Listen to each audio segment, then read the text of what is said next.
Okay, y'all. Two-Bit is hitting up Tariq through the text like, where the fuck my money at? He need 50,000.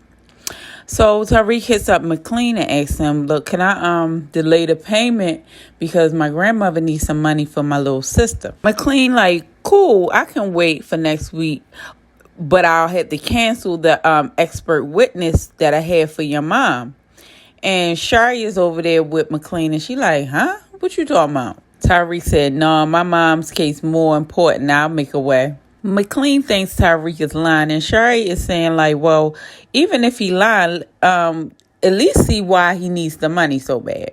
Zeke is over at Milgram House laid up sleeping. She's looking at his body with the bruises on him. Zeke wake his pussy whipped ass up and he like, yeah, I can get used to waking up to you like this. And Carrie like, this is just a one-time thing. I can't get caught with you. I have too much to lose. Then why the fuck would you even lay in bed with him in the first fucking place?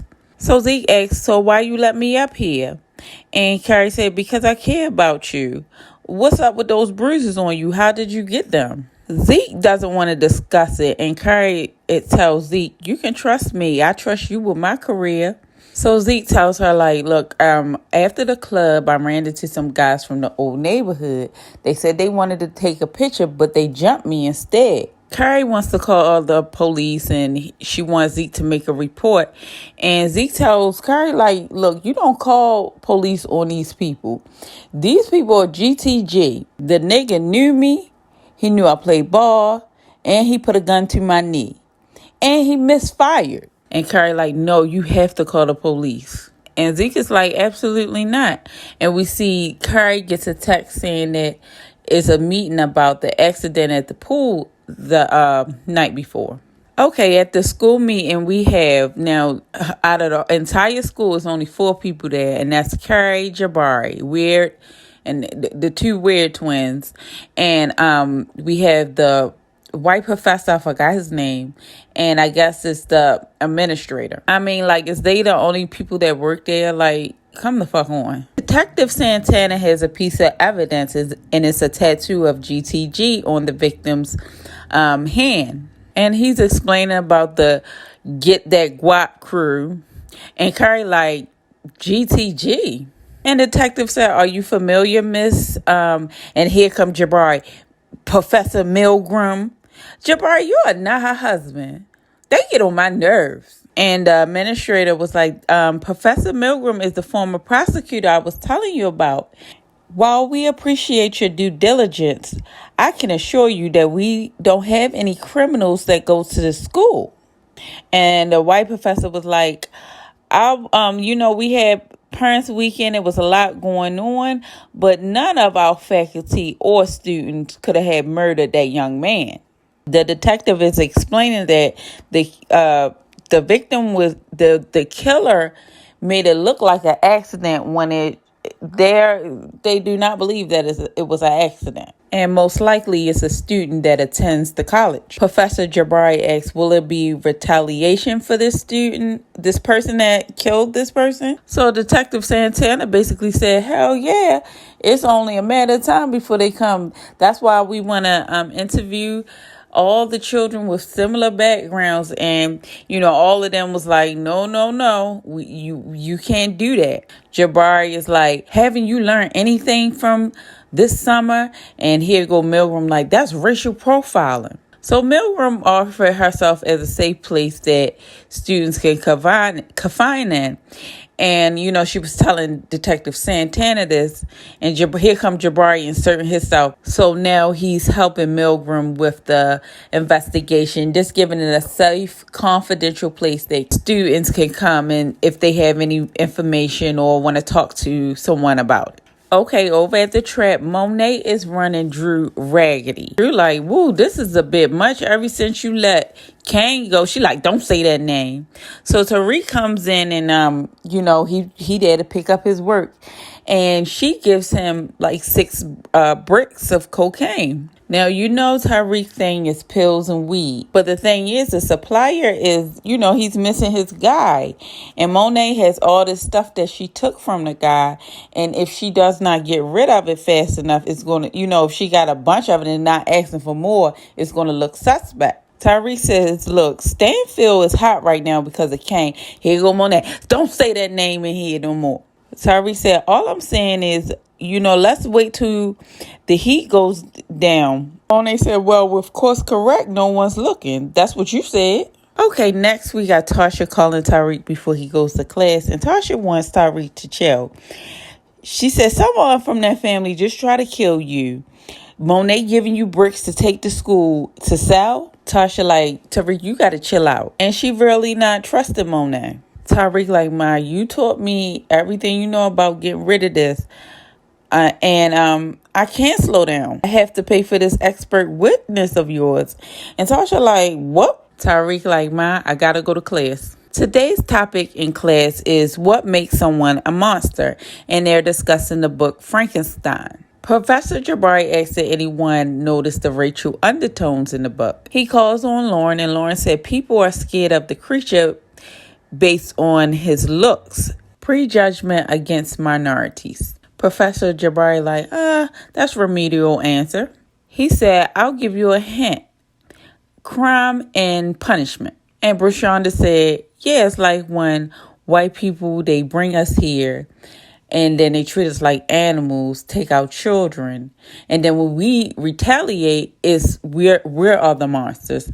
And so Jabari like, yes. And here comes Lauren with her bougie ass. But it depends on how we fight back. And Brashonda came back with that ass like, what the fuck you mean? If you set up to fail, you'll fail.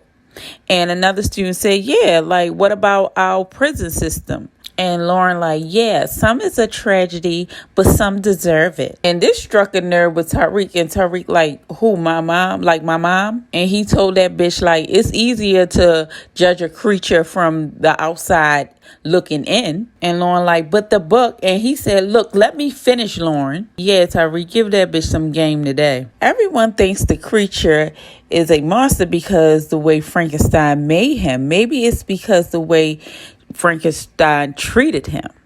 And Jabari like, yes, that's exactly the answer I was looking for. And this discussion trickles over into the investigation and how the police just wanted to interview the black and brown children there. Professor Jabari explained to the students that, what him and Milgram had put together so that if any student had anything confidential they wanted to tell, they can come forward. He's nowhere an agent of the police. After class, Lauren runs up to Tariq and said, I didn't mean to say that in class. When it comes to brute, I can get a little bit competitive. I just wanted to score points for the fellowship. Tariq, your mom doesn't deserve to be in jail, but I do think drug dealers and murderers should be in jail. Tariq said, just leave me alone. Okay, over at Women's Correctional, they doing a random search. And they're raiding all the cell block. And out of thin air, here comes a white man. I think it's the same white man that got Tasha to burn a phone, but he disappears again. And he tells Tasha, like, look, give me that phone. Tasha said, who you? You work for Monet? You spying on me? He said, look, we don't got time for all that. Just give me the phone. And Tasha said, just promise me to get me another one. He said, I promise you. Come to find out, sex is the reason that the search went down because of Riley is that night when Braden was with Kane and Tariq was talking to Diana and his burner phone was going off. She took a picture of it, and that's how sex got onto it. Told his boss to put that warrant in for that. And now his boss is pissed at him like, look, St. Patrick cell block was clean. Zach's boss is like, because you did this, now we have like a unsubstantiated search against Tasha, and that looks good in her hands. You better fix this shit. Okay, over to weird ass Milgram. Now Milgram burns my ass just like Jabari. In my eyes, she's no different. Just because she a woman, she does not get no break. She's just like Jabari. This bitch done pulled up pictures and shit of Zeke, researching his whole family background. She is pulling herself into deep. Her ass gonna get what she's looking for. Her ass fuck around and turn up missing. Jabari weird ass barge in her office, scaring the shit out of her because she just being sneaky. And he want to be nosy. He picking, he like, well, what you doing? And she like, well, I'm looking up Zeke background or whatever. And I think it's because she's not focusing on Tariq or anything that Jabari's not, he's relieved of that and he's not even paying that shit no attention. But he does see on Zeke's photo, he noticed Drew from the motel in the picture with Zeke and the rest of his family. And Merwin said, well, do you notice anything? And he said, no. Okay, over to Drew. Drew had to track Kane down because he's about tired of this shit. And now Kane done took their motherfucking corner boy. So there's nobody out there to move their work. So he pressing up on Kane. And Kane like, look, I gotta eat too. And Drew's point is, what the fuck you think the supplier is going to think? Because he think DC Joe got robbed for his stuff. And if he see all this activity, he going to think that you did it, Kane. Kane said, nah, they just think that she had some competition. Little Guap walked past Drew and he like, what up? And Drew like, what the fuck is that nigga still doing breathing? And so Kane said he's still breathing because he loyal. What about you? Who are you loyal to? Because Monet is riding with Tariq. Drew told Kane, you all the way fucked up. Kane said, I'm doing exactly how Monet taught me. Either you for me or against me. What's it going to be? So Drew goes home and he's telling Diana and Monet what happened. And so Monet said, what did you do? He said, well, what was I supposed to do? And Monet gonna say, kill each and every last motherfucker up in that bitch. And Drew said, even Kane? Monet like, don't say that name. Drew said, look, I told him that he got me fucked up and you do too. What if I want something more for my life? And Monet like, look, your father wants you to run this business. I want something more for you as well. But your brother done fucked that shit up. And you gotta get past that shit now. McLean went down to Women's Correctionals to meet up with Tasha. And Tasha's trying to get a transfer because she feel like, they keep fucking with her, that marshal at the jail. So McLean like, absolutely not. Like, that'll be too much. We almost, finished. Just chill out. Tasha asks about this expert witness and what's going on with that. She like, you never told me about that, but Tariq told me. Sherry jumps in and she like, Tasha, we haven't figured out our full strategy. And Davis cuts her off and he's like, look, Tasha, haven't I always did what I said? You have to trust me. And McLean was cutting Sherry off. He placed his hand on top of hers in an affectionate way. So that kind of caught Tasha's attention. Tasha like, look, y'all just remember that I have 2 children outside of these walls that I need to get back home to. So whatever you do, be careful. Saxon McLean finally meets up with Epiphany. Epiphany has been in some trouble because she said the girl Cinnamon got a big ass mouth. So McLean like, look, we can get you, out of this trouble. And Sax like, look, I can massage it. It'll be no jail time and you won't lose custody with your son. And they want Epiphany to basically give a character witness for Tasha and also place Tariq as, working at Tasha's daycare. So this will help Tasha's character. Like if she says, oh, she was a good babysitter, but also is placing Tariq at the daycare center. And Sax said, well, Mr. St. Patrick didn't know Tariq was working there. And Epiphany said, I don't know anything about what that man knew. Sax said, okay, cool, just say that. Epiphany like, okay, deal. Okay, over at the dorms, Braden makes it back to his dorm, and Tariq like, yo, where you been? I miss you. He like, I'm staying over at Trace since you want to be lying and shit. Started all this shit with Riley. And Tariq said, you still on that? I thought you was not. Of course I'm still on it. Braden said, cops all over campus. It's probably because of you. And Tariq like, no, it's because of Kane. Braden said, Kane killed that guy? Tariq said, I tried to tell you, you didn't want to listen. But check this out. And he pulled out all this work that Monet gave him. And Braden like, all this powder? He like, yeah, and she want me to get rid of it fast, but with 12 around, I don't know if I can do that. That's suicide. Brayden said, what about Effie? And Tariq like, you still on that shit? Brayden said, I'm not talking about that. I'm talking about, she go to Yale. We can sell it for twice as much as the price and get rid of it quick. Tariq like, you on to something, but Effie not fucking with me right now. You think you could hook that up? And Brayden like, look, I'm going to go get Trace's car. And Tyreek like, yes, thank you. And he go try to slap him a 5. And Brayden like, I ain't fucking with you right now. And I feel Brayden. Brayden is his right-hand man, always got his back. And he feel a little left out right now. He ain't fucking with Tyreek. It's going to get back to normal, but Tyreek got to earn his trust back. Also, Tyreek tells a lot of half-truths. Like, you see when he told Brayden that Kane killed that guy in the pool? No, that was only half the truth. Professor Carrie Milgram got Zeke over her house, and she is grilling him about how he need to go to the police. He has an alibi. If he doesn't go, he could be implicated in a cover-up, because she got all this shit from off the internet, putting all this shit together, asking Zeke, he really know about his Uncle Lorenzo? And Zeke like, I know my Uncle Lorenzo wasn't in no motherfucking GTG. She like, even if he not directly in the GTG, he has connections with it. Carrie says, a body shows up on campus and you get threatened. You don't think that's a coincidence? I know you're not like your family, but if you don't come forward with what you know, this can ruin your whole career.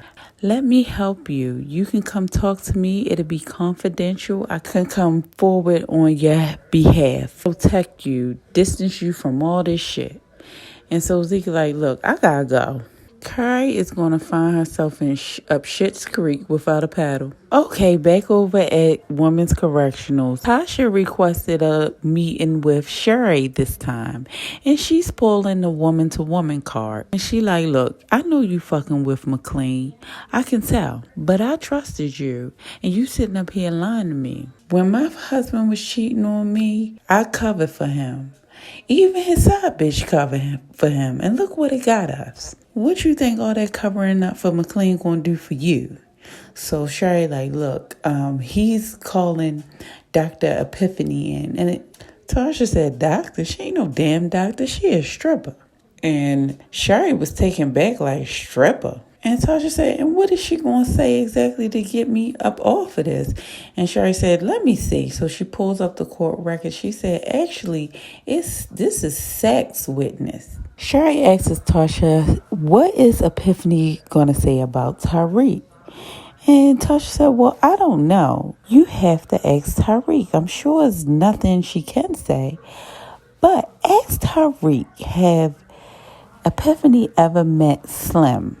Now, Tasha knows that Epiphany never met Slim.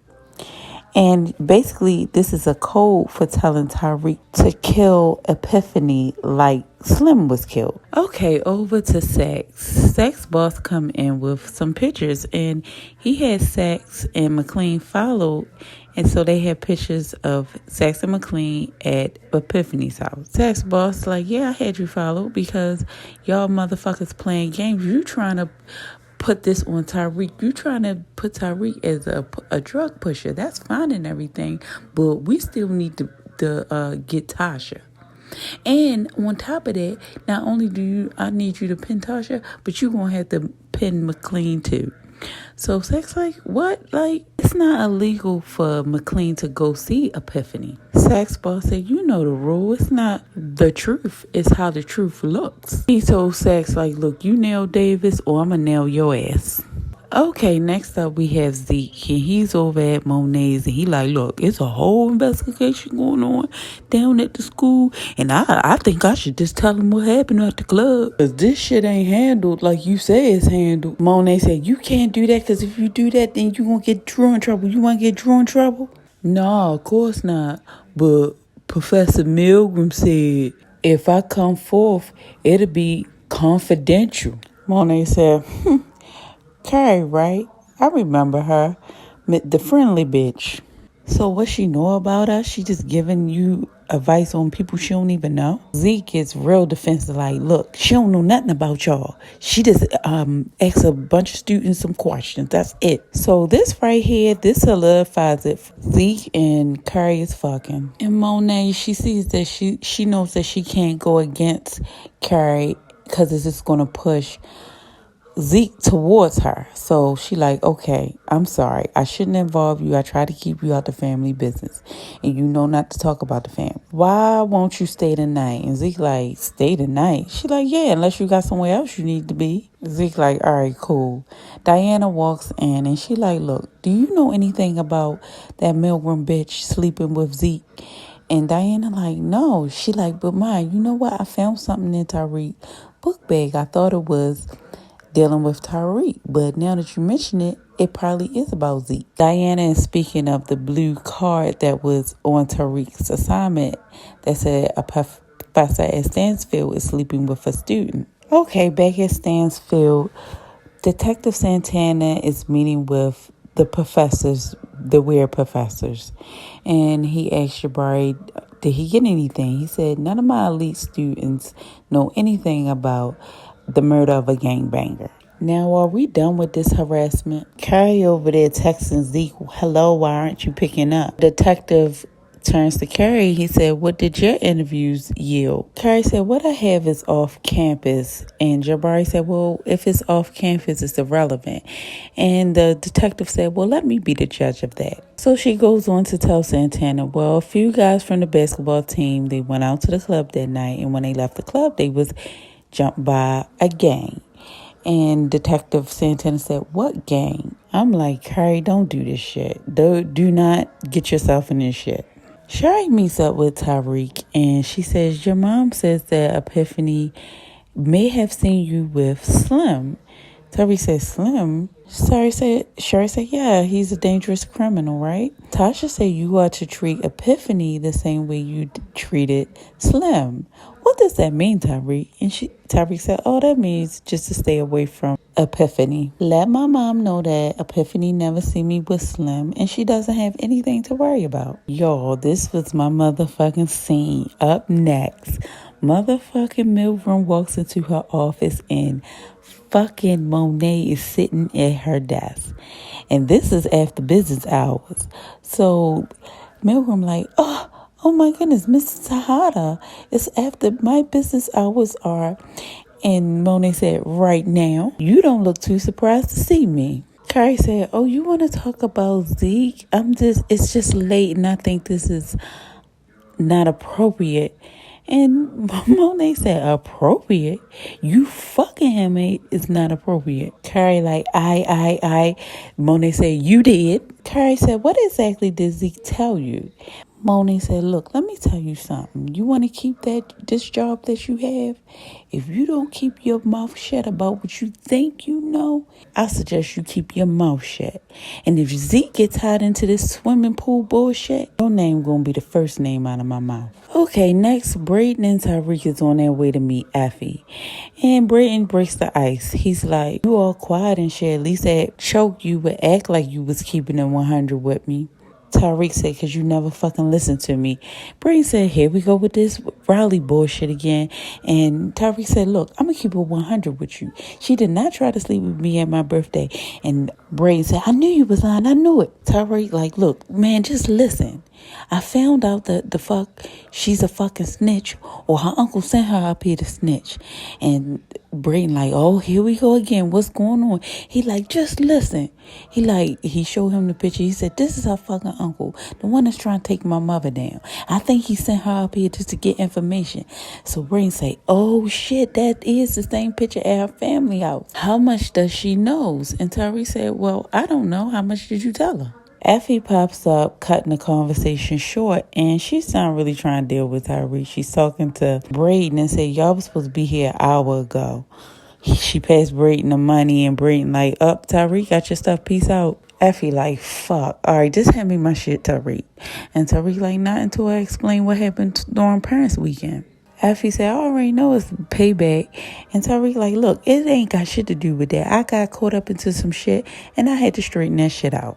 Effie said, Tariq, that's really a really good lie or half the truth. And bingo, that is how Tariq is. She said, you act like you don't know how to make friends. You act like you don't need no one. Tariq said, look, Effie, I need you. You're the only person that understands me. All I know is what my parents taught me. Look, Effie, my mother want me to do something for her. So Effie said, well, how bad is it, Tariq? How bad is what she wants you to do? Tariq said, look, Effie, I really don't want to do this. I'm not a monster, I swear. Effie said, look, I can't tell when you lying. I could never tell. And even if you are lying, I feel like I can understand you. But you don't understand yourself, Tariq. You are a monster. When I did that shit to you at Choke, I had to accept the fact that I'm a monster. We both are, and the sooner that you accept it, the better off we'll be. Effie, I think, is going to be Tariq down ass bitch. That's just what it is. They are two of the same. I don't really trust Effie, but at the same time, I don't really trust Tariq. Tariq makes it over to Epiphany's because he has to do what Tasha told him, advised him to do.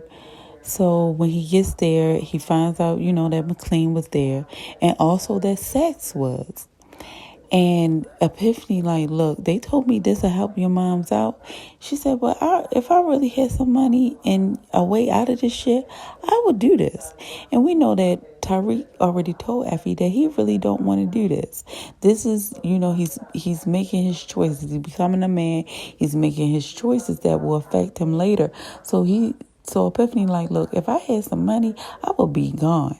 Tariq looks in his bag at the pocket of the bag full of money, and I think he's going to give Epiphany the money. It's court date, and the state is calling their witness, Epiphany, and Epiphany is not there. And you can see Tasha like nervous, like, is she going to walk through the door? Did Tariq do it? So McLean like, you okay? And Tasha like, yeah, I'm cool.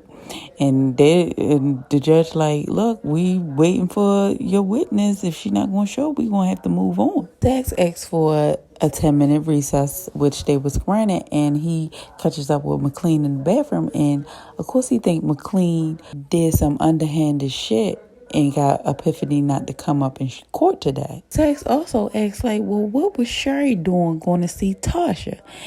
And McLean said, she ain't gonna do that. He said, yes, the fuck she did.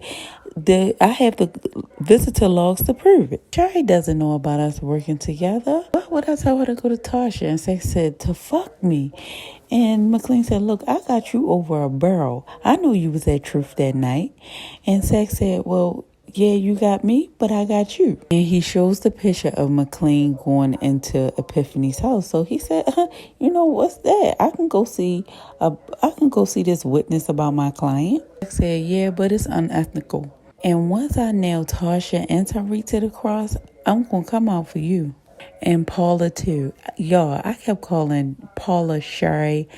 I'm sorry. I get names mixed up. Tasha done fucked the trust thing between McLean and Saxe up. And McLean don't even know about it. And he done fucked Paula over too. And then he wasn't even being honest with her. So she don't even know shit. Back in the courtroom, Saxe boss like, Saxe, you better have some. Saxe says, sit down and let me handle this. I got you. Paula pulls McLean up and said, look, what the fuck is going on? McLean asks her, why did you tell Tasha about Epiphany? Sherry said, I'm used to you lying to your clients, but you ain't never lied to me. Now I'm going to need the truth from you. So McLean said, yeah, look, I had a side deal with Saxe, but he double-crossed me. Now he want to take both of us down. And Paula like, why on earth would you do that? You know how he is. McLean like, look, Saxe has a video. It's inadmissible, but it clears Tasha and an admission of guilt that Tariq killed his father. Now, Paula, you know who I am, and you have to help me get out of this. And Paula like, fuck no, I'm not. Paula is sick of McLean's shit. Like, she's been his work wife, and he deceived her. He lied to her, kept her out. Court is now back in session, so the judge says, Mr. Saxe, did you decide? So Saxe get up and he said, yes, I would like to summons Tariq St. Patrick to the stand. Tasha is panicking and she like, you didn't tell me that he can do this? McLean said, well, he just did. Tariq gets a call from Tasha and Tasha tells Tariq, like, look, Saxe summons you to court and he's going to get you to testify. I wanted you to hear from me. Did you do your homework? He has to talk in code because she don't have the burner anymore. So Tariq like, no, I didn't do my homework, but you don't have to worry about anything. You don't have to worry about me testifying in court. So Tasha said, what the fuck does that mean? And Tariq said, look, Ma, you don't have anything to worry about, okay? I gotta go now. And Tasha's like, what are you talking about, Tariq? Tariq said, look, don't worry. I gotta go. Bye. Okay, over at the GTG trap house, Lil Guap walks in with the shipment, and it's a bottle of pills. So Kane gets on the defense. He like, this Monet shit. You taking my motherfucking mother shit? And he puts the gun to Lil Guap head. And he said, no. He asked me that I wanted some work. I told him that we was down. He said that he was looking for some new distributors. And Kane said, he said that? And he like, oh, fuck, he gonna take Monet out. Lil Guap said, ain't that what you wanted? Next thing we see is a car of gunmen, and a guy like, New York, it's been a minute. And I don't know who they coming for. I think they coming for Kane because of that overflow of supply. I don't know. Okay, next up we have Tariq, and he's going over to Monet, and he's coming to Monet like a man. He like, look, Monet, I don't have your money. Something came up with my mother, and I had to handle it. So whatever consequences is going to come from that, I'm just going to have to, face it. And Monet, bullheaded ass, like, you playing with my motherfucking money. She put the gun to his head and everything. And even her kids like, Ma, chill the fuck out. Tariq makes us mad money, and he ain't never been short. Monet said, shut the fuck up. He know the consequences of fucking with my money. Tariq said, yeah, Diana, she's right. This is the life I chose, and these are the consequences. I portrayed it all yous. And Tariq is thinking of all the things that he has done, like from Lakeisha to Tommy to his father, to Raina. Tariq is realizing that, it's a monster in him. And it weighs on him. Tariq said, even my father, he couldn't see it until it was too late. And I think Tariq is trying to prevent and walking in the same shoes as his father, because we see that he has a lot of his father ways. And Monet said, what the fuck you say about your father? I see a car pulling up, and Drew trying to call Monet. He like, Ma, I think that's Rico with the drop. Drew says it again, Ma, the drop. And then he said, well, why they just sitting there? And Tariq just turned over because it just didn't feel right. And Monet just said, get down. And they lit that bitch up. They fired that motherfucking bar to pieces. Drew tried to run and get to the other side of the bar to get a gun, and he was shot in the shoulder. The gunfire finally ceased, and then here comes Kane pulling up soon after they left.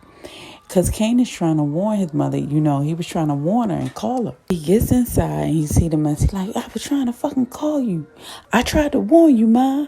So Monet is hysterical, and she just snaps out of it. She grabs her gun, put it to Kane's head. She like, get his ass in the car and take him to the hospital. This is all your fucking fault. Why weren't you here? Kane picks Drew up and proceeds to go to the car. And then Monet comes over to Tariq, and she's like, look, I owe you Diana's life, but me and you ain't done yet.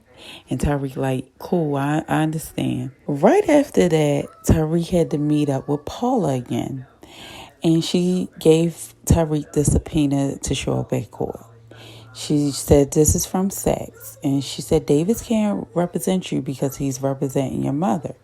But it's not only that you have to worry about, but it's this. And she shows Tariq the video that Sachs has of Tariq confessing to the murder of his father. Tariq asks, how did you get this? And she said, Sachs took this. And now they're all in cahoots of trying to set you up, Tariq. Tariq asks, why are you telling me this? And Paula said, because I don't work with him anymore and I want you to beat that bitch. Over at the hospital, Monet is fucked up. And Diana comes out and she like, my Drew is going to be fine. He just went into surgery. And Kane comes out and Diana slaps him like, this is all your fault. And Monet just goes off on him. I don't understand this. Like, you created this monster And then you wonder why you get the results that you get. And then this boy, he done came out his way after y'all done exiled him from the family, and you still ain't not happy. Monet telling Cane, look, Cane, run before I kill you myself. Cane leaves the hospital and he go meet up with Ramirez. And he like, yo, where the fuck you was at? We was supposed to kill Tariq and you went ghost. And now Drew got shot. He gonna be all right, but we need to go kill Tariq. And Ramirez like, now why would I help you kill Tariq now? Monet wants me dead. Without Tariq around, she only have Diana and she gonna need me. We gotta kill Tariq tonight. And Ramirez said, Monet was right about you. You are so stupid. And with you out of the picture, Monet needs me now more than ever. You know, Tariq isn't the problem for me, especially if Drew dies. And Ramirez had a point because I was wondering, why would Ramirez hook up and team up with Cane?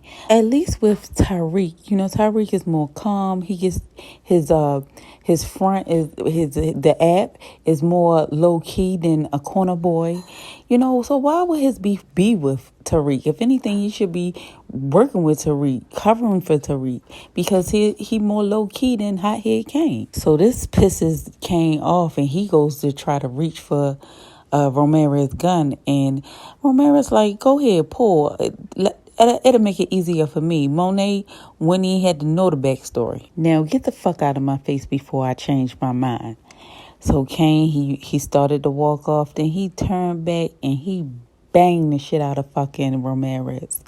And he fell to the ground. And Cane just took Ramirez's gun because his gun fell.